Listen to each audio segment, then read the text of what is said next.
Veľmi veľa. Veľmi dobrých vecí vo firmách začína tým, že si priznáme problém. Jeden, s ktorým sa opakovane stretávam pri malých a stredných firmách, je ten, že napriek tomu, že majú marketingové oddelenie, marketing v skutočnosti nerobia. A teda nie preto, že by nechceli, ale preto, že marketing je u nich tak trochu vedľajšia agenda. Poznáte tie situácie, ľudia sedia na 2-3 stoličkách, ty si robil marketing predtým, tak to budeš robiť aj tu. Ja som si tým tiež prešiel, bol som key account, neskôr som viedol región, kam firma expandovala, ale keďže som mal marketingové skúsenosti, tá agenda mi jednoducho prischla. Výsledky tiež poznáte, nestihal som svoju jadrovú prácu, marketing som robil po večeroch, ak vôbec. Nestihačky, konflikty, výčitky a dosť silný pocit zlyhania. Prakticky nulové marketingové výsledky. Marketing teda síce formálne existoval, ale reálne nemal šancu fungovať. Podobných príbehov máme od vás desiatky. Nedávno mi napríklad potenciálna klientka hovorila, že na marketingu majú 2 ľudí, ale 80% času robia niečo úplne iné.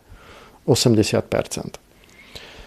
Možno ešte jedna pikuška pre ilustráciu, ako to vo firmách chodí. Na webe jedného prekvapivo veľkého hráča, myslím, že cez 10 miliónov obratu ročne, som videl v záložke náš tým pod fotkou jednej pani takú kombináciu pozícií, že recepcia, pokladňa, marketing. V takomto prípade nemáte marketing a je úplne v poriadku si to priznať. Povedzte to sebe, povedzte to svojim šéfom, majiteľom firiem, všetkým, komu treba.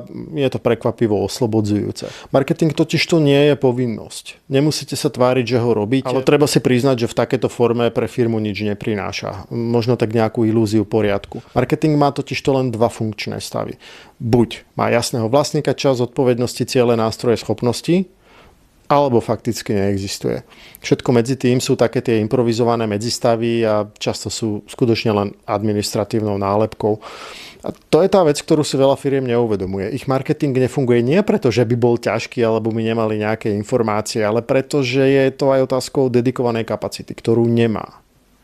Je to nastavením systému. Že čo môžete čakať od rastliny, ktorú ste síce zasadili do zeme, ale nemá vodu, ak dvere k svetlu otvoríte raz za týždeň. Viem, že veľa z vás bojuje práve s obdobou tejto situácie. Držíme vám palce a špeciálne pre vás opakujem veľmi veľa. Veľmi dobrých vecí začína priznaním si problému. Tak, nech sa darí.